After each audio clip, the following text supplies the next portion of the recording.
everyone's greatest fear. Word problems. That was so dorky I laughed out loud at myself. So we're going to start setting up system word problems, not solving, setting up. Tickets for a football game cost $4 for adults and $3 for students. A total of 1,787 people paid admission to the game. The total revenue from the sale of tickets is $5,792. How many of each kind of ticket were sold? So the first thing we need to do is we need to define our variables. You can always find, 95% of the time, you can find what your variables need to be by the last sentence, which is usually the question. How many of each kind of ticket were sold? Each kind. I know there are two kinds of tickets, so we're going to say X is going to be adult tickets and Y is going to be children tickets. I meant student tickets.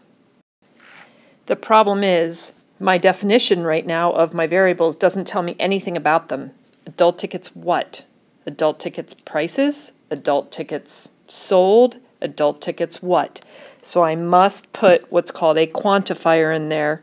I want to know how many adult tickets were sold and how many student tickets were sold. This word is almost the most important word in the definition of your variables. Make sure it's there. Now, since I have two variables, an X and a Y, I know I have to have two equations. So I'm going to look back in here and I'm going to look for two sets of information. And I see that they cost $4 for adults, $3 for students, and I sold that much money.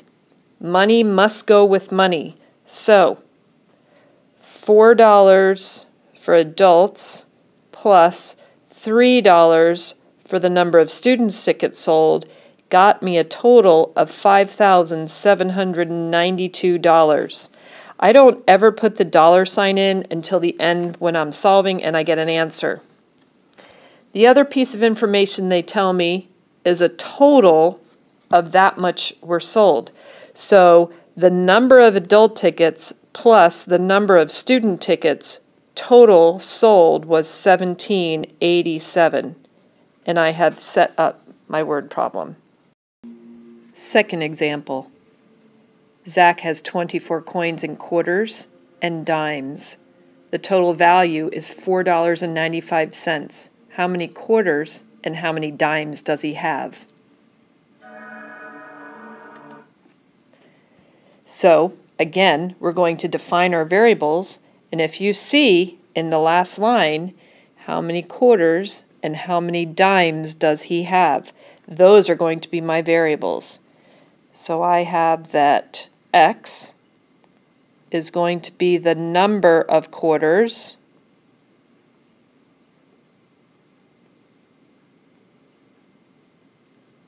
and Y is going to be the number of dimes. The quantifier in this example is this. I don't want to just put quarters and dimes. Quarter value, quarters, I don't know, quarters of a pie. What am I talking about? I'm talking about how many quarters and dimes do I have? The number of quarters. I can even add that Zach has. This is the most important part of setting up a system word problem. We will be looking at this and we will be taking off points for this. You must be able to define your variables correctly. A lot of times we just want to write quarters, dimes, or Q, D, whatever. But instead of calling it X, you could name your variables different letters. So you could do Q and D. Sometimes I prefer that because it helps me keep my place in the word problem. Again, since I have two variables, I'm going to have two equations. So I'm going back into my word problem and looking for some information. I have 24 of these guys. So the number of quarters plus the number of dimes that I have in my pocket has to be 24. The other piece of information I see is the $4.95. It equals $4.95.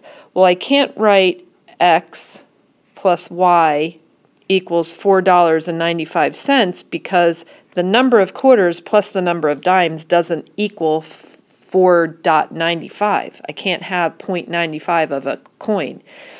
So remember, this is money. So somehow I must bring money over to this side. So quarters are 25 cents and dimes are 10 cents. So 25 cents times the number of quarters plus 10 cents times the number of dimes has to give me the total money that I have in my pocket. And I have set up my system. Third, the perimeter of a rectangular floor is 90 feet. Find the dimensions of the floor if the length is twice the width. Well, these are easy to define. I know that X, I'm going to actually call it L this time. L is going to be length and W is going to be width. Whenever we're talking about a shape, I always draw a picture. So this is L and this is W. And they tell me, the first thing they tell me is my perimeter is 90 feet. Well, don't forget, perimeter 2 times the length plus 2 times the width, that's perimeter, is 90 feet. If I just do L plus W, I only do half the perimeter. I have to do 2L to get this other L, and 2W to get this other W equals 90. The other piece of information they give me is right here. The length is twice the width. Remember, in math, this is such a huge word. Is in math is equals. So I'm going to write the length is 2 times the width. And I have set up my system. Last example. On Friday night, your limo travels for 2 hours in the carpool lane at 8 miles per hour faster than traffic to take you to the prom. The return trip takes 3 hours on the same route, traveling 3 miles per hour slower than traffic. What is the speed of traffic with a typo? Let's fix that typo.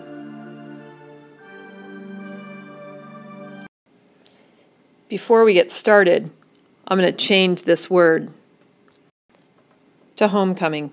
And I'm going to get on my soapbox right now and be a little serious.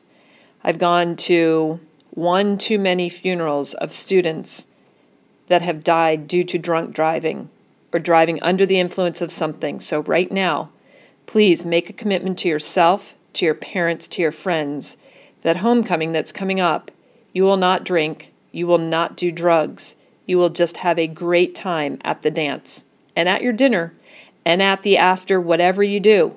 But please, I don't want to go to any more funerals.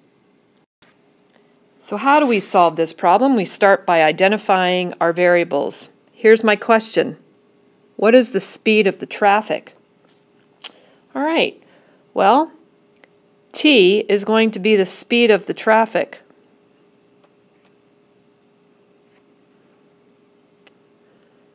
Well, so far we've always had 2 variables to define. That looks like the only thing I'm trying to find, the speed of the traffic.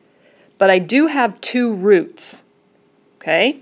So the first thing I need to remind you is that we have a formula here that says distance equals rate times time. And here's my first guy, my first trip.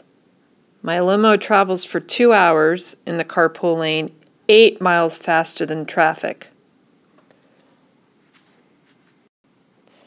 So that first guy, I don't know how far he goes, doesn't matter, maybe, but I do know his rate. His rate is the speed of traffic plus 8. And I know his time. He goes for 2 hours. Here's the other guy. The return trip takes 3 hours on the same route, traveling 3 miles per hour slower than traffic. So D is traffic minus 3, and it takes me 3 hours. Now what can you tell me about this distance and this distance?